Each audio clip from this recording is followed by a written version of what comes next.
Saludos, investigadoras, investigadores, público asistente al Sexto Congreso ARLAC IMS México 2024. Soy Sergio Araya y me gustaría compartir con ustedes los resultados de la investigación que he titulado Hacia una metodología y análisis musicológico de la producción musical.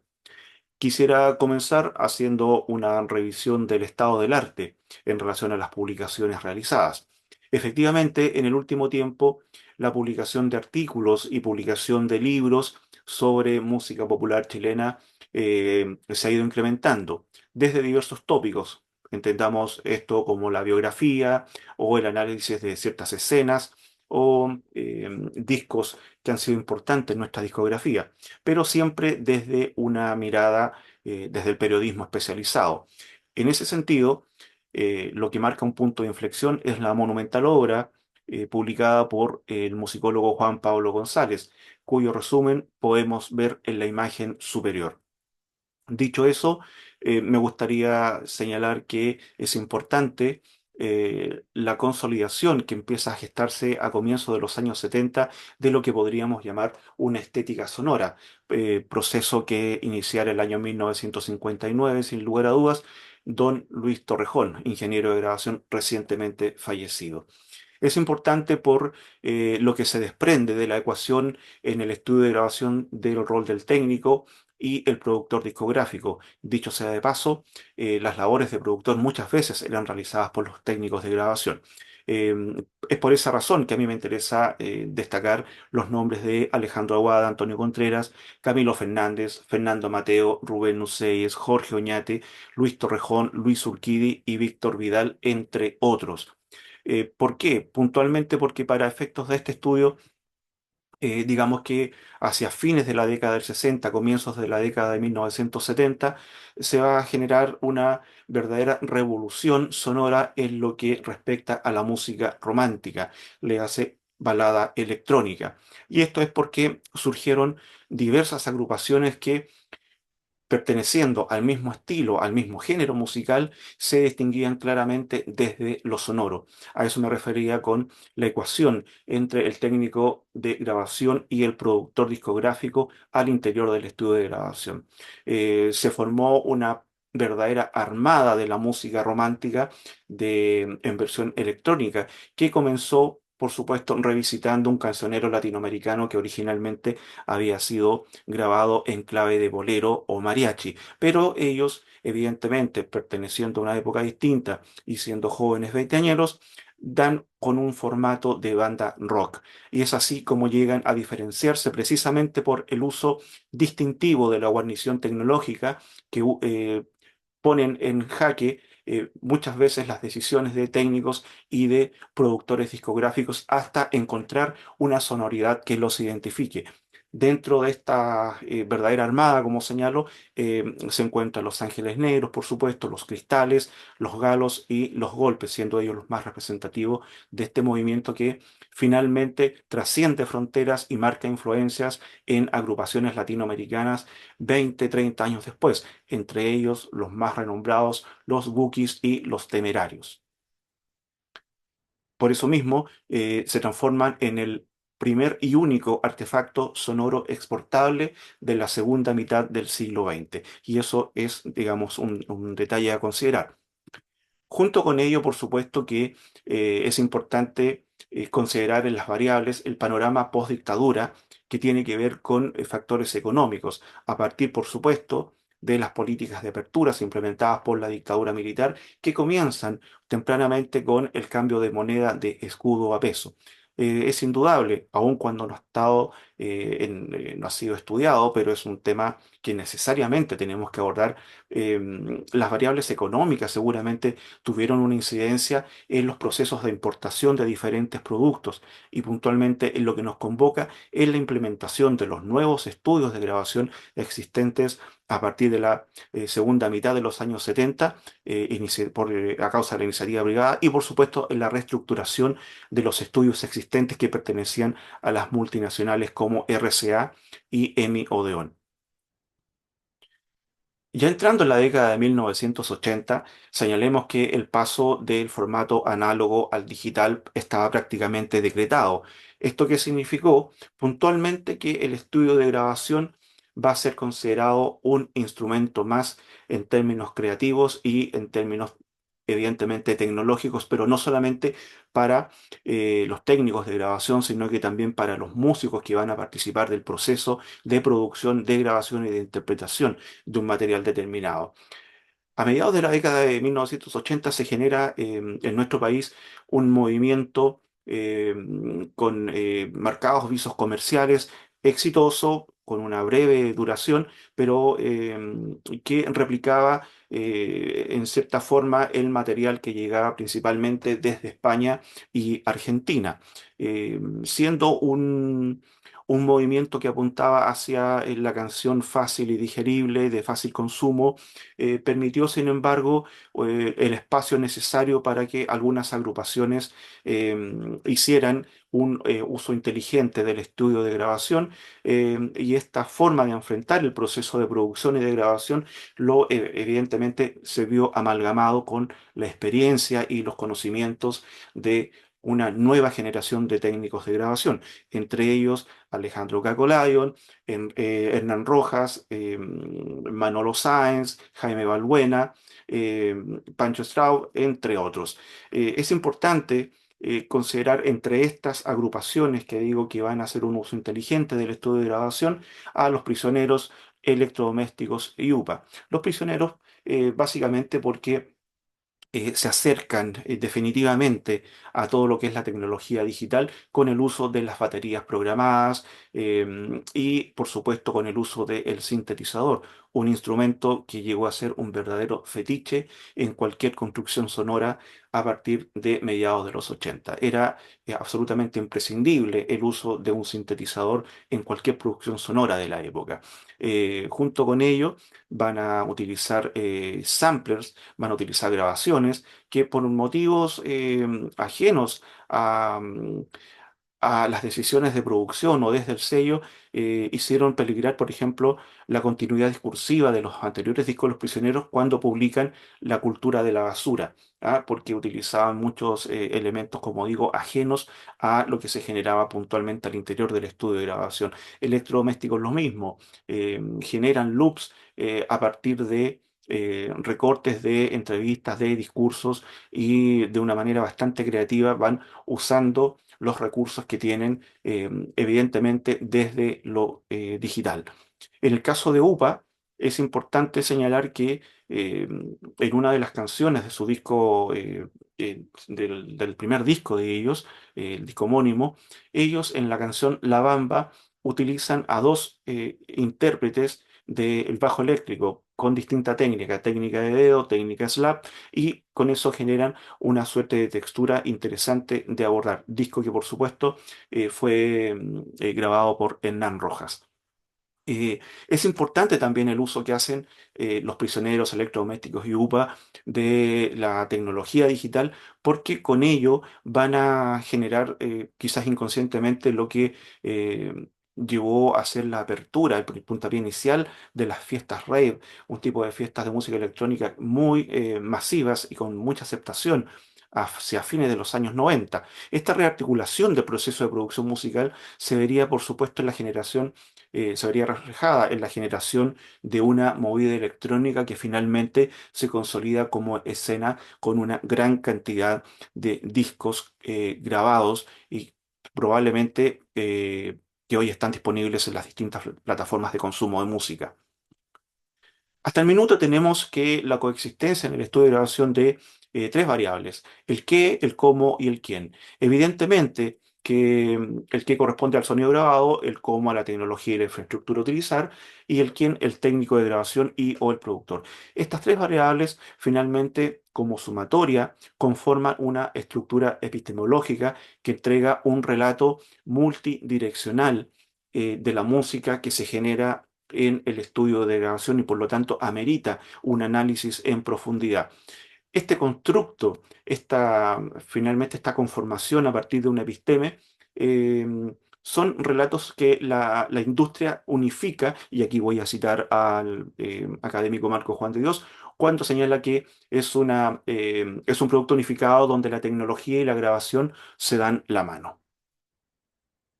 Sin embargo, estas variables, estos factores que estamos viendo hasta el minuto, pareciera que no bastan para instalarse precisamente como tal, como una metodología para ser útil en el análisis musicológico de una producción fonográfica o discográfica. Por lo tanto, proponemos un acercamiento etnográfico, donde la entrevista es una herramienta y registro epocal importantísimo porque rescata la voz protagonista en un momento determinado. De igual forma, el aspecto historiográfico y las diversas aristas que de él se desprenden son importantísimos al momento de considerar cualquier análisis. Es importante considerar el momento histórico en el que se realiza un sonido determinado, la grabación de un sonido, la grabación de una producción determinada. El registro gráfico, por cierto, de la actividad que se realiza en estudios de grabación, más el catastro de la infraestructura del mismo, es importantísimo. Aquí me quiero detener un segundo para señalar que si no fuera por el protocolo implementado desde la casa matriz de RCA Víctor, hoy día no sabríamos cuántos registros realizó, por ejemplo, don Luis Torrejón. Es precisamente este uso de la ficha de grabación al interior del estudio, que representa una suerte de bitácora de viaje, lo que permitió finalmente saber que don Luis Torrejón había grabado en los primeros 30 años de carrera nada menos que 12.000 álbumes. Si esto lo extrapolamos en términos de registros unitarios, es cosa de multiplicar por 10, por lo tanto tiene 120.000 registros a su haber en los 30 primeros años de carrera. Recordemos que don Luis Torrejón estuvo activo hasta el año pasado.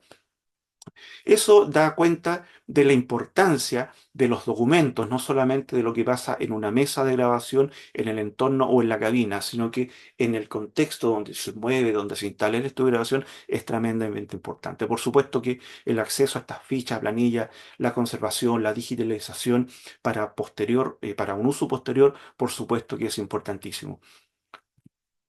Sin embargo, no nos quedamos ahí, sino que si atendemos a la función de la industria, al rol que cumple la industria, vamos a encontrar que ella nos entrega un relato en paralelo.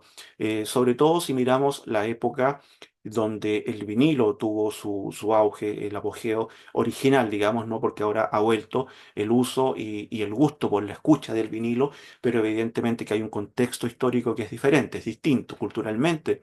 El vinilo hoy día se enfrenta a una realidad muy diferente. Pero en su momento, cuando surgió el vinilo, era posible encontrar muchísima información que nos hablaba en un correlato respecto de la grabación que teníamos en la mano para escuchar. Es así como podíamos acceder, por ejemplo, no solamente a la información que hablaba de productores y de músicos, sino que también del staff, del equipo que había comprometido su presencia, su asistencia, su colaboración en el registro de ese sonido. Y podíamos acceder al nombre del fotógrafo, del diseñador o diseñadora, al coordinador de la grabación, en este caso de una coordinadora, y por supuesto al personal externo, a la banda o al cantante, llámese músicos de sesión o en este caso la participación de un coro. Para ratificar esto, digamos que la imagen inferior del lado derecho nos indica que es una grabación del año 1976, realizada por un sello que ya no existe, que estaba asentado en la ciudad de Miami, en Estados Unidos, TK Records. Sin embargo, TK Records funciona desde una coalición, desde una alianza estratégica con un otro grande de la industria como es CBS, pero entre ellos dos generan una tercera instancia para que el disco pueda ser publicado en nuestro país bajo la tutela de EMI Odeón chileno. Esto es determinante, esto es muy importante porque estamos viendo que tres multinacionales no escatiman esfuerzos para poner en el mercado un producto, un sonido generado al interior de un estudio de grabación. Es ahí cuando lo que plantea el profesor Marco Juan de Dios Cuartas adquiere mayor relevancia, es decir, la tecnología y la grabación se dan la mano. Quisiera compartir también estas imágenes que corresponden a distintos estudios de grabación y a distintas épocas en Santiago de Chile. La primera imagen de la izquierda arriba corresponde al estudio de Emio Deón aproximadamente el año 1975. Podemos ver ahí a la agrupación Hindemith, liderada por Guillermo Rifo. Eh, la agrupación Hindemith era un ensamble de formación mixta, y ahí lo podemos ver en el estudio que tenía Emio Deón en el centro de Santiago. Eh, Inmediatamente hacia la derecha tenemos la imagen de Attic Studio, cuando todavía el año 1992 funcionaba bajo el formato análogo. Es importante fijarse bien en estas imágenes porque representan un poco el modus operandi al interior del estudio desde la variable del espacio. ¿Cómo son los espacios? ¿Qué tanto espacio tenemos para trabajar? Va a tener una incidencia directa en los resultados que evidentemente yo puedo tener en el sonido final. La imagen de la izquierda abajo es una imagen que corresponde a Torrejón Estudios, tomada el año 2016. Ese estudio ya no existe, pero nos permite visualizar cómo pensaba la grabación don Luis Torrejón. Alguien que trabajó en estudios con grandes dimensiones en los años 60 y 70 y que intenta replicar a menor escala en su estudio particular estos espacios grandes para trabajar con muchos músicos, con mucha gente y grabar todo de una vez.